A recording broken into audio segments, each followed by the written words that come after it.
UDHR came on 9th December 1948, ये तभी आया हुआ है, इसलिए उस दिन को हम मनाते हैं इंटरनेशनल ह्यूमन राइट डे। आप भी सेलिब्रेट करिएगा क्योंकि आप ह्यूमन राइट के स्टूडेंट हैं। तो 9 December is celebrated as a 10 December is celebrated as a human right day.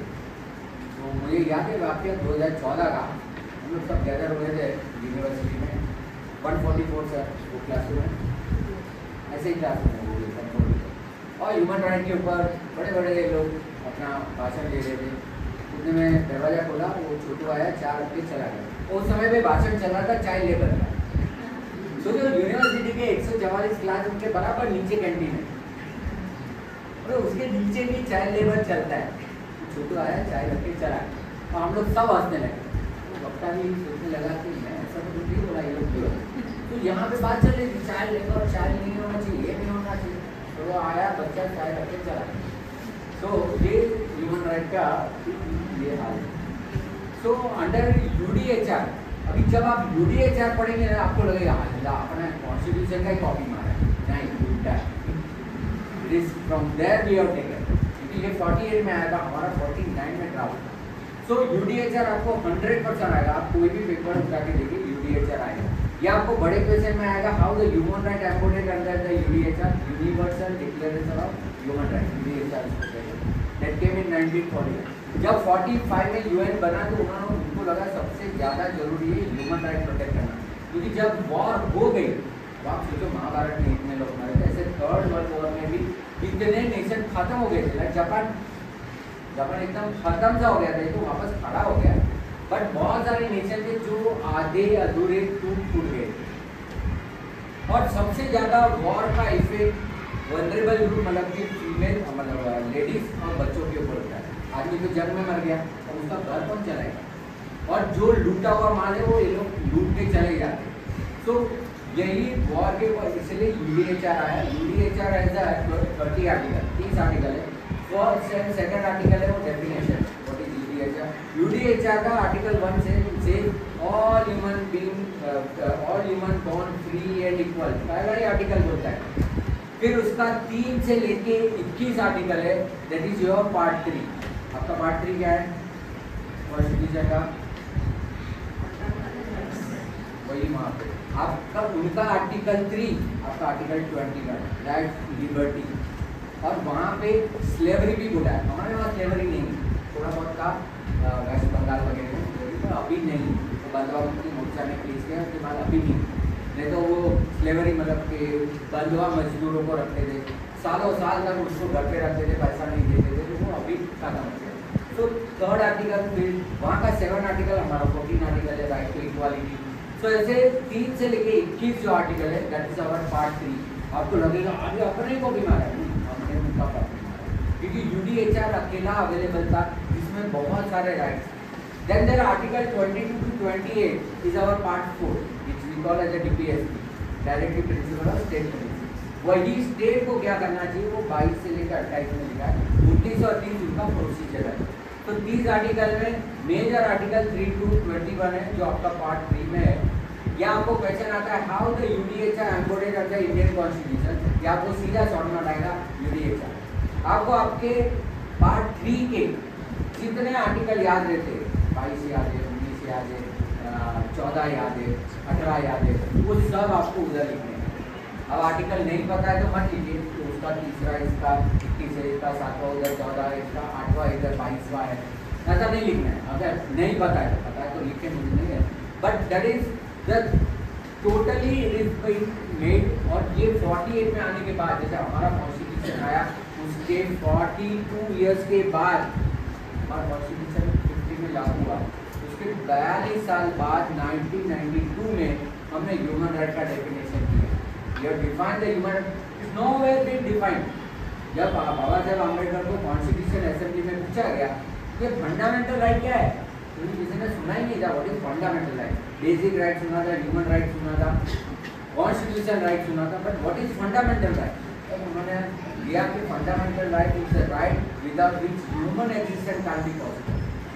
वही PH भगवती ने आपका MC मेहता केस में भी बोला कि human existence is not मियर like animal existence, it should be dignified life. एक आदमी है तो पशु की तरह कैसे जिएगा, उसको जिंदा जगण्याचा अधिकार है, जीने का अधिकार है उसके पास। तो वही आपका UDHR का जो 3 to 21 है वो आप जरूर पढ़े। उसके बराबर UDHR आने के बराबर 18 साल बाद इन 1966 they अगेन पास, क्योंकि UDHR को यूनिवर्सल डिक्लेरेशन था, इसलिए ना डिक्लेरेशन, उसको बाधित करना नहीं करना नहीं था, उसकी सजा कुछ नहीं दी। Like you know your constitution में सारे आर्टिकल हैं। What is article? Article is a framework, ये ढांचा होता है, फ्रेम होता है। उस फ्रेम के अंदर फिर आप पिक्चर रखते हैं। आपके घर में कबाट, जैसे ये इस ऑल आर आर्टिकल या ओनली फ्रेमवर्क। आपके घर में कबाट है, उसको आप एक आर्टिकल कहते हैं, आर्टिकल इतना बड़ा होता है। अच्छा 17 आर्टिकल आपका कहता है अनटचेबिलिटी नहीं करो, ठीक है। अच्छा करोगे तो क्या सजा, वो लिखा है वो नहीं लिखा है, वो नहीं लिख सकता है, वो खाली ढांचा बनाया। फिर 55 में आपको लॉ पास करना पड़ा, जो अब एट्रोसिटी के नाम पे, उस समय पे सिविल प्रोटेक्शन राइट के नाम पे उन्होंने 55 में पास किया था कि जो ऐसा अनटचेबिलिटी करेगा उसको ये सजा हो। तो कॉन्स्टिट्यूशन वैसे UDHR खाली ढांचा है। जो कोई एक्ट में आप आर्टिकल पढ़ते हैं उसका मतलब है ये फ्रेमवर्क है, ये कहीं पे भी सैंक्शन नहीं करेगा, सजा नहीं दे सकता है। सजा सेक्शन में होता है, that is why section is called as a sanction. यहाँ पे भी सेक्शन, रूल, सब रूल, ये सब लिखा है, वो सैंक्शन करेगा सब सेक्शन। सो ये UDHR के बाद आफ्टर 18 ईयर फॉर UDHR उसका बाइंडिंगनेस आया। 2 बड़े गवर्नेंस पास किए गए, ICCPR, ICSECR, ये दोनों आपको शॉर्ट नोट में एक साथ ही मिलेगी। अगर UDHR नहीं पूछा तो ये 2 पूछेंगे। This is human right in international context में ICCPR, इंटरनेशनल गवर्नेंस। IC का मतलब हर जगह इंटरनेशनल गवर्नेंस और सिविल एंड पॉलिटिकल राइट। अब आपको नहीं पता है, आंसर लिखना है, ठीक है। आप ऑप्शन में सब कुछ नहीं छोड़ सकते, उसको पढ़ना पड़ेगा।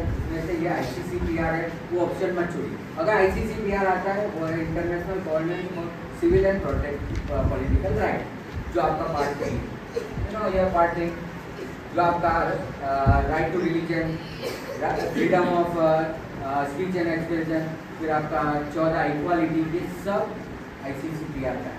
और वो ICCPR का वी आर ऑल्सो सिग्नेटरी, हमारे पास 69 में आया था, वी हैव साइन। वो ICCPR है और एक दूसरा है ICSECR, IC का इंटरनेशनल गवर्नेंस रहेगा। ECR का मतलब होता है economic, social and cultural right, जो आपका पार्ट 4 है। आप कैलेंडर में देखते हैं ना लाल कलर का, अभी आपका 24 तारीख को लाल आएगा। अभी पिछले महीने भी बहुत सारे लाल दिखे आपको। वो लाल का मतलब होता है आपका आर्टिकल 45 रिलीजियस राइट। आपको आपके धर्म मनाने के लिए सरकार छुट्टी देना चाहिए, उसको ये आपका रिलीजियस राइट है जो सरकार को देना है, इसलिए आपके कैलेंडर में लाल होता है। आपने कहीं चाइना में देखा कल वो मर गया, उसका जयंती है, छुट्टी नहीं होता है वहाँ, वो अपने फेस्टिवल के लिए सिर्फ छुट्टी देते हैं। अमेरिका में 25 या 21 से लेके 31 एक तारीख तक छुट्टी देता है, बस। ये कि रिलीजन को मानते हैं, हम सब रिलीजन को मानते हैं, इसलिए सबका लाल है। जैसे हमारा लाल होता है, हमारा लेक्चर जाता है, हम सिलेबस पूरा नहीं करते। So that is cultural right, ये आपका कल्चरल राइट है। फिर आपका 42 में आपका मैटरनिटी बेनिफिट, जो आपने लीगल लैंग्वेज में पढ़ा था ना, मैटरनिटी बेनिफिट है, शॉर्ट टाइटल लॉन्ग टाइटल वाले में, तो वो भी 42 में आता है, वो भी आपका कल्चरल सोशल राइट है। फिर लोगों को मिलना, अगर मेरे को छुट्टी नहीं देगा तो मैं अपना रिलीजन नहीं मना करेगा, लोगों से कैसा मिलेगा मेरे लोगों से। तो that all right comprise under the part 4, इसलिए इसको इकोनॉमिक, आपका आर्टिकल 38 कहता है equal pay for equal right, economical right, ये सरकार का दायित्व है, इसलिए उन्होंने मनरेगा चलाया। अच्छा मनरेगा का भी बड़ा अच्छा है, तो उसमें भी लिखा है male will get 320 and female will get 280। सरकार खूब भेदभाव करता है। आर्टिकल 14 में लिखा है इक्वालिटी बिफोर लॉ, और वो मनरेगा योजना में बोलता है मेल को 330 मिलेगा और फीमेल को 280 मिलेगा। सो ये आपका इकोनॉमिक राइट है। जो भी पार्ट 4 है वो आपका economic, social and cultural right है, जो सरकार को आपको देना है, आप ले नहीं सकते। पार्ट 4 आपको पता है, you can't go and enforce in the supreme court, और high court.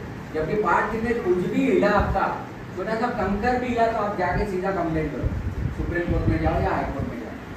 So that is the human right, that is ICCPR and ICACR। बहुत से समय पे मतलब मैं तो ऐसा कभी ट्रिकी क्वेश्चन नहीं पूछता, तो बहुत सारे हमारे हैं एक्सपर्ट वो ट्रिकी क्वेश्चन पूछते हैं। What is international bill of right, ये आपको शॉर्ट मार्क में बहुत बार दिखेगा। इंटरनेशनल बिल ऑफ राइट कुछ नहीं है, UDHR, ICCPR, ICACR, बस ये तीनों मिला के इंटरनेशनल बिल ऑफ राइट्स कहा जाता है। ये तीनों मिला दिया तो इंटरनेशनली रिकग्नाइज राइट आपको पता चलेगा। आपके यहाँ बहुत सारे राइट्स नहीं है, अभी तक नहीं दिए, जो पार्ट 4 में आफ्टर 76 जब जुडिशरी टर्न किया और लेजिस्लेचर, आपने एडमिनिस्ट्रेटिव लॉ में भी पढ़ा कि लेजिस्लेचर से वेलफेयर स्टेट बन गया, that is Gajendra दत्तर and BR कृष्णैयर। इन्होंने पूरा पार्ट 4 के आइटम को लाया, नहीं तो 45 में लिखा था 8 से 14 साल के बच्चों को एजुकेशन देना ये सरकार का दायित्व है, बट स्टार्टिंग कैसे दिया था, स्टेट शुड हैंड ओवर, राज्य का ये दायित्व रहेगा, करना है ऐसा नहीं लिखा। तो ये लोग ने जज ने उठा के इसको 21A में डाल दिया, अब करो, अब करना पड़ेगा। तो ऐसा बहुत सारा economic, social and cultural right है जो ICACR में, वो बहुत सारे राइट इन्होंने पढ़ के वहाँ से पार्ट 4 में से उठा के पार्ट 3 में डाले। ये भी आपका इंडियन कॉन्टेक्स्ट में एक क्वेश्चन आने वाला है, but that will touch later. तो ये रिकग्निशन हो गया हमारा। Then peaceful means and forceful means, ये आपका फिक्स क्वेश्चन है, इसको लिख के करिए और मेक सम एब्रिविएशन, क्योंकि 7 अलग अलग रास्ते हैं, दैट आई जस्ट डिक्टेट, या आपको पता भी होगा। International dispute, what are the peaceful means of, देखिए मैंने क्या क्या कर दिया आपको, reporter necessity of international principle ये हो गया, और स्टेट कर दिया आपने, स्टेट सक्सेशन वो भी कर दिया, रिकग्निशन हो गया हमारा, स्टेट जुरिडिक्शन के बाद settlement of dispute. Now right various mode of peaceful means of settlement, पहले हम पीसफुल मीन्स ऑफ सेटलमेंट देखेंगे, फिर फोर्सफुल मीन्स। या पहला है दैट इज नेगोशिएशन, वार्तालाप करो। नेगोशिएशन आपने ADR में, अच्छा और नेक्स्ट सेमेस्टर में ADR में भी आता है, नहीं तो आपको प्रैक्टिकल ट्रेनिंग 2 में था लास्ट ईयर, पता है, नेगोशिएशन एंड कंसिलिएशन एक चैप्टर था आपका प्रैक्टिकल ट्रेनिंग। सो नेगोशिएशन, सबसे पहले नेगोशिएशन। सेकंड है गुड ऑफिस, ये शॉर्ट नोट में आता है गुड ऑफिस, बहुत से टाइम आपने देखा होगा गुड ऑफिस। नेगोशिएशन तो बराबर है वार्तालाप, जो मराठी में लिखते हैं वो मराठी में लिखे, फिर मराठी में लोग क्या लिखते हैं, नैक बॉस ये सब, डोंट राइट मराठी तो मराठी पूरा लिखो, इंग्लिश तो इंग्लिश पूरा लिखो। So good office, good office का मतलब होता है somebody ऑफर यू। अब जब दूसरी बार हमारा युद्ध हुआ पाकिस्तान के साथ, तब ना यहाँ के प्राइम मिनिस्टर जो लाल बहादुर शास्त्री थे वो वहाँ जाना चाहते थे, और ना वहाँ के प्राइम मिनिस्टर जो जियाउल थे वो यहाँ आना चाहते थे, वो हम संधि नहीं करें। Then China has offer Tashkent, आपने ताशकंद फाइल भी पिक्चर देखा, तो ताशकंद ने ऑफर किया ठीक है तुम उधर नहीं जाना चाहते, तुम उधर नहीं जाना चाहते, दोनों इधर। That is good office. Good office का मतलब होता है कि ऑफर समझ के गुड ऑफिस के लिए क्या लिखा है, the party may not be prepared to negotiate or they may fail in negotiation, ना मैं उधर जाऊंगा ना उसको इधर आने दूंगा। Then the third state, without itself taking part into the process, may suggest bringing the settlement, वो ऑफर करेगा। अब क्या होता है, जैसे आप यहाँ एरोली में, वो आपका दोस्त बॉम्बे में, बोलेगा तू आना है एरोली, बोलेगा तू बॉम्बे, फिर कहाँ तय होता है, चल दादर पे, that is the good office. You will decide some third place where you don't have any objection, दोनों को objection है, that is good office। ये 2 लाइन में, या कभी कभी कोई विक्रमादित्य होता है वो उसको लंबे शॉर्ट नोट में पूछ लेता है। तो गुड ऑफिस एग्जाम्पल दीजिए, ताशकंद का दीजिए, there are so many good office are being offered. अभी US ने भी टांग डाली थी पर गई नहीं, उसने बोला आप पाकिस्तान का मुद्दा हमारे वहाँ आगे सेटल करो, क्यों जाए भाई तुम्हारे वहाँ, हमारे आपस में व्यवहार है। So that is good office. Then mediation. Third is the mediation, where you appoint some third empire. Mediation का मतलब ये होता है कि you settle your with the table. Mediation का मतलब होता है टेबल पे बैठ के तीसरे थर्ड न्यूट्रल एम्पायर को अपॉइंट करते हैं। So that is mediation. Then you have a international commission for inquiry या फिर इंक्वायरी कमीशन लिखा है, so you can write inquiry commission. That is fourth means of settlement. Fifth is conciliation. अब conciliation में ज़्यादातर दोनों के जो फॉरेन मिनिस्टर होते हैं वो किसी थर्ड पार्टी के साथ कंसिलिएशन करते हैं और जो उसका आउटकम होता है दैट इज सेटलमेंट. ज़्यादातर नेगोशिएशन का आउटकम क्या होता है, नेगोशिएशन का आउटकम अवार्ड होता है, दिस इज अवार्ड. जबकि कंसिलिएशन का आउटकम होता है दैट इज सेटलमेंट एग्रीमेंट. दोनों कुछ चीज़ों पे सहमत होते और सही करते, that is settlement agreement. Then arbitration, again arbitration outcome is the award only. So arbitration अब उसके लिए सबसे बढ़िया स्कोप है, a very good scope in arbitration. आज Singapore is a hub for the international arbitration. कोई भी मैटर होता है लोग सिंगापुर जाके सेटल कराते हैं. यहाँ सबसे बड़ा आर्बिट्रेशन का स्कोप है राजस्थान में, जो ही ऑफर ओनली 2%. उसने बोला हम 2% लेंगे. आप देखिए 138 मैटर, ज़्यादा से ज़्यादा अभी जयपुर चलेंगे. सर आपको ये बताओ Rajasthan is the hub for the all आपका 138 मैटर, क्योंकि वहाँ 2% ही है कोर्ट फी. यहाँ सब जगह 5%, 8%, 10%. लोग अभी वहाँ जयपुर में जाके सेटल कराते हैं.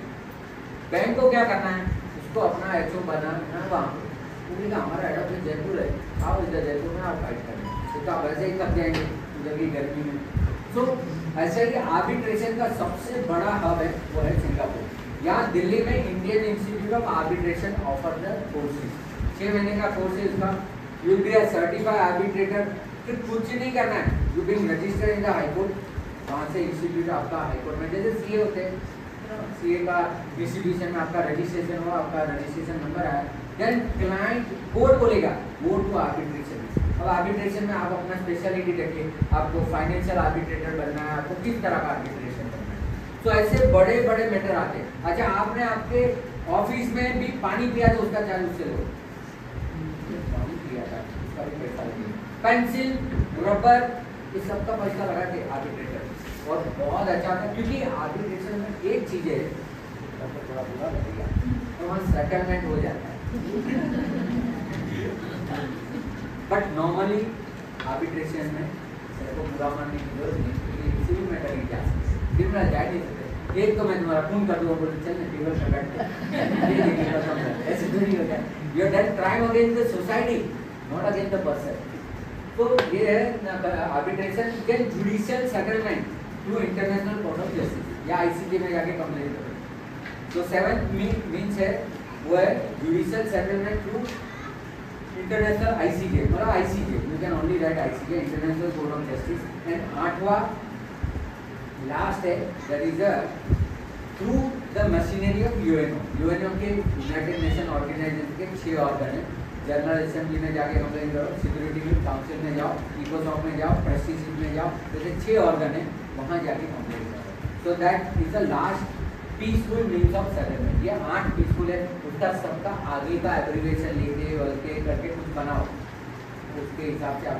But that you have to write everything, क्योंकि ये आपका 100% है. आप जब पेपर में ये क्वेश्चन देखेंगे तो मुझे याद जरूर करेंगे. समय बोला था तो वो जो अभी आया नहीं, वो आया ना सर. चौथा क्या लिखा था? I did not quote. I say International Commission of Inquiry या इंक्वायरी कमीशन. तब क्या होगा, आप ब्लेम कर रहे हैं ना, ये ऐसा कर रहा है, ऐसा कर रहा है, तो some international body will come and inquiry, वो आपके वहाँ इंक्वायरी करेगा. वाकई में क्या आपने उसकी टेरिटरी में घुस किया है, वाकई क्या आपने उसका कमर्शियल ट्रीटी ब्रेक किया है. देखिए ये सेटलमेंट का मुद्दा कब आएगा, when you break your treaty. आपने जो ट्रीटी की है वो जब आप ब्रेक करते हैं. आपको एक शॉर्ट नोट में आता है पैक्टा sunt servanda. पैक्टा PACT पैक्टा SUN सन सर्वंडा. पैक्टा sunt सर्वंडा ये बहुत से टाइम 2 लाइन में आता है या शॉर्ट नोट में आता है. इसका कोई मतलब नहीं है, ट्रीटी है ये. पैक्टा का मतलब होता है ट्रीटी. पैक्टा कौन से ये लैटिन वर्ड है. पैक्टा sunt सर्वंडा मतलब सर्वंडा का मतलब होता है सर्वाइव. वो प्रदीप कुमार ने गिर गया था, किया निकाला. So that is pacta cum servanda. आप जब उसको एक्सप्लेन करते हैं तो बोलो कि when two nations enter into the treaty, it has to obey the treaty terms. और कॉन्ट्रैक्ट किया ना, कॉन्ट्रैक्ट करने के बाद बोला ये हमारा काम नहीं है, आप यहाँ पे 52A में पार्ट परफॉर्मेंस जा सकते हैं, वहाँ पार्ट परफॉर्मेंस है ही नहीं, फुल परफॉर्मेंस है. सो पैक्टा cum servanda का मतलब होता है the treaty should be binding. जो ट्रीटी किया है वो सर्वाइव होनी चाहिए. आपको कॉन्ट्रैक्ट में ऑप्शन है, डॉक्ट्रिन ऑफ फ्रस्ट्रेशन है ना आपका, अब मैं नहीं कर सकता, मुझे निकालो इधर से, मुझे कॉन्ट्रैक्ट से विड्रॉ करो, it's not allowed, it's against the doctrine of frustration. पैक्टा cum servanda का मतलब होता है now you have to follow what you have given the hand. आपने जहाँ हाथ दिया सही किया अब उसको फॉलो करो. तो वो भी इसी का है पैक्टा cum servanda. जब पैक्टा cum servanda नहीं होता है, जब आप ट्रीटी को सर्वाइव नहीं करते, then you have to undergo this all 8 kind of a peaceful settle. नहीं हुआ, शांति से सेटल नहीं हुआ, now you have only option of a forceful meeting.